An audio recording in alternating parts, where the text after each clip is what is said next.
금요일 저녁 하나님께 기도하기 위해서 올라오신 여러분들을 하나님께서 여러분들의 마음에 소원을 하시고 부르짖고 기도하는 여러분들의 입술에 하나님께서 응답의 기쁨으로 채워주시리라 믿습니다.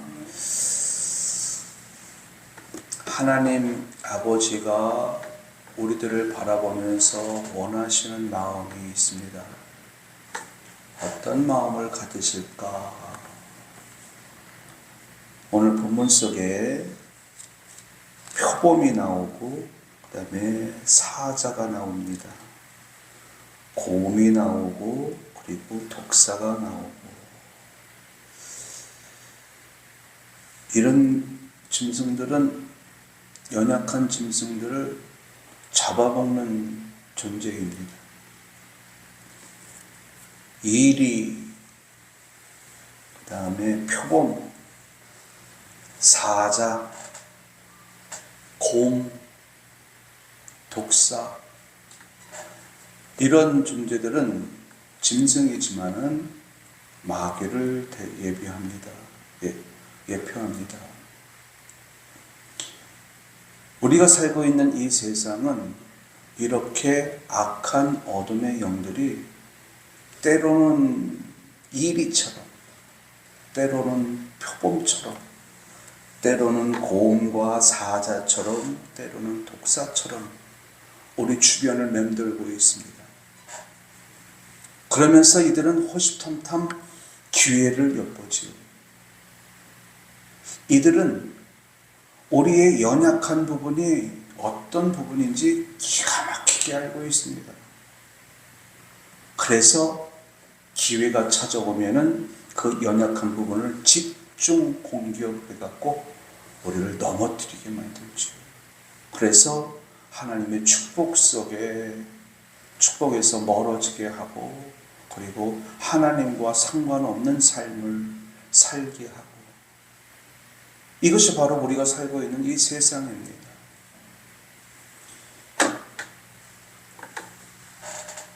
레슬링 선수들이 레슬링을 할 때, 또 권투 선수들이 권투를 할 때 상대방을 이기기 위해서 어떻게 합니까? 그 연약한 약점을 기가 막히게 찾아서 그것을 집중 공격을 하죠.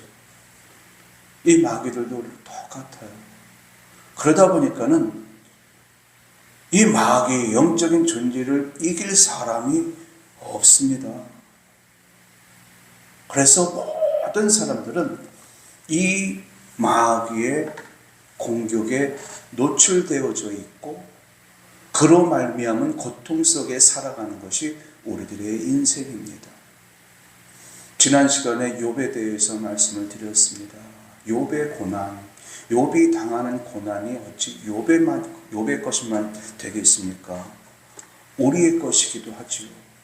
우리도 욥과 같은 고통 때문에 또 욥과 같은 그 환난이 닥쳐올까봐 그것에 대한 두려움에 사로잡힐 때도 있고요. 그리고 막상 환난을 당할 때에는 그 고통 때문에 낙심하고 절망하는 것이 우리들의 모습입니다. 여기서 예외인 사람은 한 사람도 없어요. 결국 악한 원수 마귀가 우리를 삼키려고 우리 주변을 맴돌고 있는데 그 대적을 물리칠 수 있는 힘이 우리에게는 없다 보니까는 결국 그들이 주는 고통 속에 살아가게 되는 것이 우리의 삶의 현실입니다. 그리고 우리가 걸어가는 우리의 인생길입니다. 그런 우리들을 바라보시는 하나님 아버지의 마음은 어떤 마음일까? 하나님은 우리가 이 땅에서 그 모든 환난을 극복하면서 살길 원하십니다. 이 사나운 이리가 공격해 와도 사나운 표범이 곰이 사자가 덤벼들지라도 그 모든 것들을 능히 물리치고 결국 하나님의 축복 속에 살길 원하시는 것이 하나님 아버지의 마음인데 그런 하나님 아버지의 마음과는 달리 우리 삶의 현실 속에서는 참 어려운 일들이 많이 있고 원치 않는 일들로 인하여서 눈물을 흘릴 때가 많습니다. 그럼에도 불구하고 하나님께서 우리에게 하시는 말씀, 9절은 제가 읽지 않았습니다. 그러나 9절 말씀에 보면은 내 거룩한 산 모든 곳에서 해됨도 없고 상함도 없을 것이니, 이렇게 말씀해요. 그러니까는 하나님께서 거룩한 산에 들어오기만 하면 사나운 이리의 회함도 없고 또 사자와 곰의 상함도 없고 결국 하나님의 축복 속에 평강과 안식을 누리며 살게 되어진다는 겁니다. 하나님의 거룩한 산에 올라오기만 하면. 그런데 모든 사람들이 이 거룩한 산에 오를 수 있느냐? 그렇지 않아요. 야곱이 믿음의 조상이지 않습니까? 그의 삶을 돌아보면은 참 힘든 삶을 살았습니다. 단지 장자의 축복을 원해서 그것을 받았을 뿐인데, 아버지로부터 그것을 받아냈을 뿐인데, 이후로 그의 삶은 그렇게 평안한 삶을 되진 않았습니다. 외삼촌의 집에서 일을 할 때도 그렇고, 또 외삼촌의 집에서 나올 때도 그렇고, 이후로 자녀들과 함께 세겜성에 머물 때도 그렇고, 그리고 이후로 또 어떤 일이 일어났습니까? 극한 가뭄이 찾아오잖아요. 그 전에 아들 요셉을 잃어버리는 고통도 당하게 되고, 이렇게 야곱의 삶을 돌아보면은 정말 평안한 순간은 별로 없었습니다. 훗날 그가 바로 왕 앞에서 자신의 삶을 돌아보면서 내가 지금까지 참으로 험악한 세월을 살았습니다, 이렇게 고백을 해요. 그런데 험악한 세월을 살았습니다 라고만 고백할 것이 한 것이 아니라 이후로 또 고백을 하는데, 하나님이 나와 함께 하셨습니다. 즉 하나님이 나와 함께 하셨기 때문에 그 모든 환난을 이겨낼 수 있었고, 그리고 오늘의 이 순간을 맞이할 수 있었다, 이렇게 고백을 합니다. 야곱의 삶이 참으로 험악한 세월을 사는 그런 삶이었지만 그의 인생 여정 속에 이 야곱이 놓치지 않은 것이 있었습니다. 그것은 하나님이 항상 자신과 함께하고 있었다라고 하는 사실이죠. 이거 놓치지 않았습니다. 그렇기 때문에 그는 그 험악한 세월을 살면서도 견뎌낼 수가 있었던 거죠. 반면에 지난 주일 말씀드렸던 욥은 어떻습니까? 믿음이 좋은 사람이긴 하지만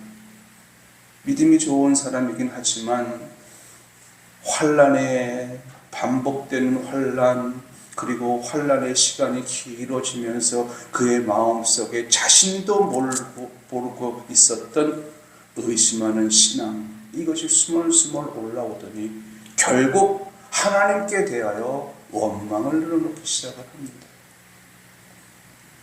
믿음이 있는 줄 알았는데 원망하는 욥의 모습을 보면서 주변 사람들이 뭐라고 생각했을까요? 야, 저 사람은 믿음이 대단한 줄 알았는데 결국에는 하나님을 원망하네. 하나님은 함께 하지 않는다고 말을 하고, 하나님은 아무런 계획도 없다고 말을 하고, 하나님은 세워놓은 계획조차도 이루지 못하실 분이라고 저렇게 말하네. 아니, 예전에는 믿음이 좋은 사람이었는데 주시는 이도 하나님이시고 거두는 이시도 하나님이라고 그렇게 고백했던 욥인데 어떻게 저렇게 말할 수 있을까? 이런 비아냥거리는 소리를 하지 않았을까요? 야곱과 요셉을 대비해 놓고 볼 때에 야곱은 그 험악한 세월을 살았음에도 불구하고 하나님이 자기 자신과 항상 함께 했다라고 하는 이 믿음의 고백을 하는 그 모습. 반면에 욥은 하나님의 축복 속에 살았음에도 환난의 때가 길어지고 반복된 환난이 이중삼중으로 겹치다 보니까는 하나님에 대한 그 믿음의 고백이 의심으로 바뀌어지는 그 모습. 여러분은 이 두 사람을 어떻게 생각하십니까? 두 사람의 경우에서 그 험악한 환난이 그들에게 임했지만 그들을 바라보는 하나님의 마음은 똑같았습니다. 그들이 거룩한 성산에 올라와서 하나님의 축복 속에 살길 원하시는 것이라는 거죠. 야곱에게는 야곱대로, 욥에게는 욥대로 하나님께서 그들의 믿음을 시험하고 훈련시키시고 연단해서 결국에는 하나님의 축복 속에 살아가도록 이끄시는 것이 하나님 아버지의 마음이고, 그 마음은 오늘 기도하기 위해서 성전에 올라오신 저와 여러분들을 향한 하나님 아버지의 마음인 줄로 믿습니다. 자, 그런데 9절 말씀에 내 거룩한 산 그곳에서는 해됨도 없고 상함도 없을 것이다. 그리고 물이 바다를 덮음같이 여호와를 아는 지식이 세상에 충만하게 될 것이다. 결국 하나님의 은총 속에 살게 될 것이다. 이렇게 말을 하고 있어요. 그러면 말씀드린 대로 이 거룩한 산에 들어올 수 있는 사람이 누가 있을까요? 누가 들어올 수 있을까요? 여러분, 모든 사람, 즉 하나님의 자녀들에게는 하나님 아버지께서 거룩한 성산에 올라와라. 거룩한 성산에 올라와서 나와 함께 하자. 그곳은 이리도 표범도 사자도 곰도 그들로 인한 해함이 없고 상함이 없고 물이 바다 덮음같이 하나님의 은총 가운데 살게 되는 곳이란다. 그러니 거룩한 산으로 올라와라, 올라오라 라고 말씀을 하고 있는데, 어떤 사람이 그 성산에 올라갈 수 있을까? 마음에 결단하는 자입니다. 즉 두렵고 떨리는 일 앞에서 하나님은 언제나 나와 함께 하신다라고 이 굳은 마음의 결단과 함께 마음의 할례를 하는 자가 하나님께서 예비하신 그 성산에 오를 수 있는 거예요. 이 말을 달리 말씀을 드리면요, 두렵고 떨리는 일 앞에서 우리는 어떤 마음 갖습니까? 야곱과 같은 마음을 갖기보다는 욥과 같은 마음을 가질 때가 대부분이에요. 입술로는 하나님은 나와 함께 하십니다 라고 고백을 하지만 그 마음 중심으로는 하나님이 나와 함께 하신다면 어째서 나에게 이런 고통이 있고 이런 환난에서 벗어나게 되지는 않는 것인가, 이런 의심의 마음을 가져요. 우리 모두에게는 욥과 같은 마음이 있습니다. 그래서 거룩한 성산에 올라가질 못해요. 그런데 이 거룩한 이런 환경 속에서 거룩한 성산에 오를 수 있는 방법은 뭐냐? 마음의 할례, 즉 지금까지 지극히 당연하게 평범하게 가졌던 마음, 두려운 일 앞에서 두려워하는 이 모습을 벗겨내는 거예요. 이것을 마음의 할례라고 합니다. 지금까지 생각했던 것, 지금까지 내가 알고 있었던 지식들, 이 모든 것들을 다 내려놓고 그럼에도 불구하고 하나님이 나와 함께 하시고, 그럼에도 불구하고 전능하신 하나님이 나를 이런 환경 속에서 건져내어 주신다. 그러므로 이제 마음을 새롭게 하여 내가 성산에 올라가리라 결단하는 자, 이런 사람이, 마음에 결단이 있는 자가 성산에 오를 수 있다는 겁니다. 성산에 올라오면요, 표범도 이리도 사자도 결코 우리를 행하지 못해요. 왜? 하나님이 근본적으로 막아주시기 때문에 그렇습니다. 여러분, 오늘 성전에 올라오신 여러분들은 성산에 올라오신 분들이에요. 마음의 할례, 마음의 결단을 하고 어떤 환경 속에서도 하나님은 나와 함께 하시지. 그러므로 하나님께 구하면 하나님께서 내 기도를 들으시고 응답하시리라. 이 믿음의 결단을 갖고 성전에 올라오신 줄로 믿습니다. 성전에 올라오는 그것을 가리켜서 바로 행함이라고 말을 해요. 아무리 마음의 결단을 해도 실제적으로 내가 마음의 발걸음을 탁 띄지 않으면 변화는 일어나지 않습니다. 맞아요. 하나님은 나와 함께 하셔요. 맞아요. 하나님은 나를 위해 아름다운 계획을 세워 놓으셨어요. 그리고 그 계획은 반드시 이루시는 분이에요. 그러므로 내가 하나님께로 나아가겠습니다. 지금까지 가졌던 두려움과 근심과 걱정, 절망하는 이 모든 마음을 떨쳐버리고 하나님께로 나아가겠습니다. 이렇게 마음의 결단하는 것도 중요하지만 이 결단과 함께 나타나야 될 것이 있어요. 행함입니다. 행함. 첫 발을 떼는 거지. 두려운 마음이 들어올 때마다 하나님을 찾고 믿음으로 그 두려움을 벗겨내는 거예요. 이럴 때에 하나님의 도우심 속에 우리는 성산에 올라오게 되고 그로 말미암아 해함도 없고 상함이 없는 하나님의 은총 속에 살아가는 인생이 되어지는 것입니다. 여러분, 함께 하시는 하나님을 얼마나 믿으시나요?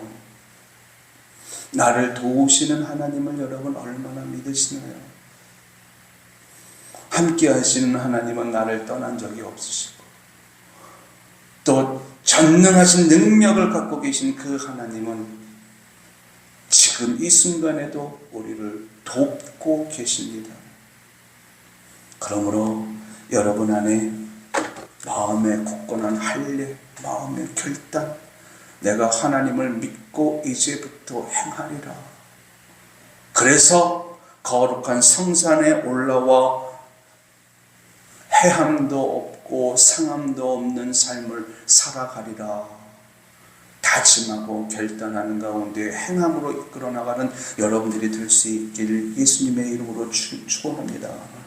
감사한 것은요, 오늘 여러분들이 오늘 성전에 올라왔을 때에 기도하기 위해서 올라오셨어요. 마음으로만 기도해야 되는데가 아니라 마음으로 결단을 하고 힘들고 어려운 상황 속에서도 기도하기 위해서 몸을 움직여 성전에 올라오셨습니다. 하나님께서 이제 여러분들이 입술을 열어 구할 때에 함께 하시는 하나님께서, 여러분들을 도우시는 하나님께서 여러분들의 기도를 들으시고 응답하시리라 믿습니다. 그러므로 이 밤에 기도할 때 여러분 마음의 할례를 통해서 나를 도우시는 하나님을 체험하게 하옵소서. 마음의 결단을 통해서 전능하신 하나님의 능력을 체험하게 하옵소서. 그리고 매 순간순간마다 마음의 할례를 통해서 하나님의 축복하심을 누리는 삶을 살게 하옵소서. 기도하는 이 밤이 될 수 있길 예수님의 이름으로 축원합니다. 기도합니다. 사랑의 하나님, 주께서 우리를 거룩한 성산에 오를 수 있도록 불러주셨고 우리는 그 부르심 앞에 무거운 짐을 안고 마음의 성호를 안고 하나님의 성전에 올라와 왔습니다. 마음의 할례를 통해서 살아계신 하나님을 체험하길 원하오니 주여, 마음의 할례, 믿음과 행함이 더해져서 살아계신 하나님, 축복하시는 하나님을 체험하는 이 밤이 될 수 있도록 인도하여 주옵소서. 기도의 영을 불어넣어 주셔서 저들의 마음 꼭 부르짖고 기도할 때에 성령의 능력 또한 충만케 나타나는 이 밤 되게 하여 주옵소서. 할렐루야. 감사드리며 예수 그리스도의 이름으로 기도드려옵나이다. 아멘.